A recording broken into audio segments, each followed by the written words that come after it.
Ever wonder what secrets your property holds? Welcome to our ultimate step-by-step explainer on unlocking Minnesota property parcel maps. Whether you're a first-time homebuyer, a seasoned real estate investor hunting for comparables, or honestly just a curious neighbor who wants to understand your area a little better, this is absolutely for you. We're going to take those dusty courthouse ledgers of the past and transform them into high-speed digital insights that you can access right from your couch. But right off the bat, let me ask you something. Do you really own right up to the fence line? It's a massive, surprisingly common misconception that physical fences perfectly match your legal digital boundaries. Actually, fences are very often misplaced, and that instantly proves the immense practical value of parcel maps. Relying purely on where the grass is cut or where a physical barrier sits, well, that can lead to some major boundary disputes or legal headaches down the road. Knowing how to access the official digital overlay of your property lines changes the game entirely. So here is our roadmap for today. We're going to quickly cover why parcel maps matter, the Minnesota system, step-by-step access, map interpretation, troubleshooting and privacy, and finally, some vital disclaimers. Let's dive right into Section 1, why parcel maps matter. You literally have an incredible volume of data right at your fingertips. Taking the Rice County Beacon map as a prime example, the average user can unlock professional-grade insights in seconds. I'm talking about verifying lot dimensions to check for encroachments. You can view current tax amounts to see exactly what's owed and if it's delinquent. You can pull up the estimated market value or EMV history to see how a property's value has fluctuated over the years. And especially in a shifting real estate market, you can track recent property sales to see what neighboring properties went for. This is the exact same raw information that professional appraisers use, now completely accessible to you. Moving along to Section 2, the Minnesota system. First things first, let's bust some technical jargon so you aren't intimidated when you start navigating these official government databases. You're probably going to see the term cadastral data pop up. Cadastral simply refers to property parcel data and maps that are maintained primarily for tax assessment and administrative purposes. Honestly, it's just the official term for the digital property records and boundaries that we're learning to look up today. Now, Minnesota organizes this crucial land data in a very specific, decentralized way. Because it's managed at the county level, specific local offices divide the labor. It's like a giant puzzle. The county assessor is legally mandated to view properties, determine market valuations, and maintain the tax maps. Then you have the county recorder, who handles the official real estate transactions, preserving deeds and mortgages. And finally, the county surveyor ensures mathematical and technical compliance when properties are subdivided or plotted. Because of this division of labor, your specific county is your primary gateway to all this data. Which brings us to Section 3, step-by-step access. Because of that decentralized system we just discussed, there is no single master website for the whole state. So the very first thing you have to do is locate your specific county's platform. For instance, you might use the Beacon system if you're in Rice or Sherburne County. But if you're in Ramsey County, you'll want to look for Map Ramsey or Record Ease. Or if you're heading up north to St. Louis County, you'll navigate to their County Land Explorer. A quick web search for your county's name, followed by the words GIS parcel map, will usually get you exactly where you need to be. Once you launch your county's portal, the process is incredibly straightforward. Step 1, get the portal open. Step 2, you'll simply input your search criteria. This is usually just the physical address, the 10-digit property identification number or PIN, or the recorded plat edition. Step 3, open up the interactive text map to view the digital boundaries.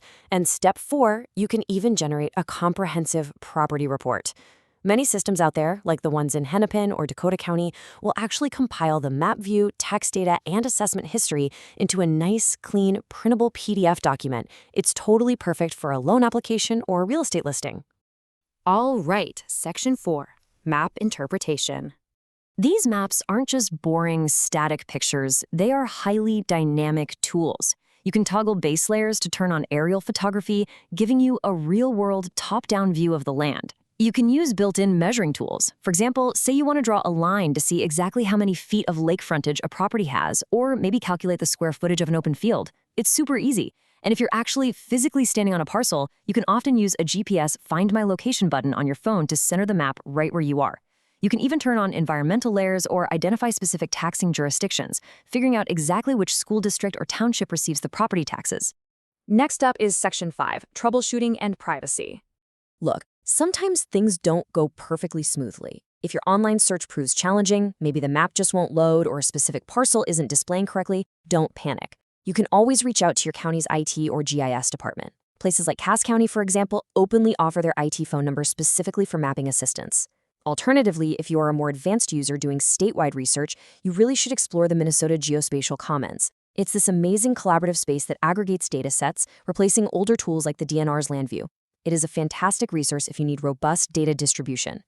Now, when we talk about public records, we absolutely must highlight a vital program managed by the Office of the Minnesota Secretary of State called Safe at Home. While property records are inherently public by nature, the Safe at Home program is designed to protect people who genuinely fear for their safety, frequently survivors of domestic violence, sexual assault, or stalking. When someone enrolls in Safe at Home, they're assigned a P.O. box address that legally becomes their address. By law, all public and private entities in Minnesota have to accept this assigned address. That means their actual, physical residential location remains completely confidential and completely off those public parcel maps. It is a brilliant, entirely necessary safety measure. And finally, Section 6, Vital Disclaimers. We really need to cover the legal limitations of these digital mapping tools. There is a golden rule of online parcel maps utilized by counties like Sherburne, though you're going to find a version of it on literally every county GIS site in the state. And the rule is this information is not suitable for legal, engineering, or surveying purposes. Remember, these digital maps are built for tax assessment and general planning. The parcel boundaries you see on your screen, they are approximations. They are incredibly useful for getting the lay of the land for sure, but they absolutely do not replace certified property surveys or official legal property descriptions. So the crucial point you should take away from all of this is always seek professional help before making major property or legal decisions. If you're getting ready to build a new garage near the edge of your lot, or put up a permanent fence, or if you find yourself in a dispute with a neighbor over where the property line actually is, an online GIS map is not going to hold up in court. You absolutely must hire a licensed surveyor or consult with local legal professionals to get certified definitive answers. That's just the bottom line. Well, we have covered a massive amount of ground today. From navigating that decentralized county system to measuring lake frontage, all the way to understanding those vital privacy protections. The only thing left to do now is to put this new knowledge to work. So, are you ready to discover what your county's map reveals about you? Because right now, anyone can look up the footprint of your home in mere seconds. So shouldn't you know exactly what they're seeing? Thanks so much for joining me for this explainer. Now get out there and go find your property.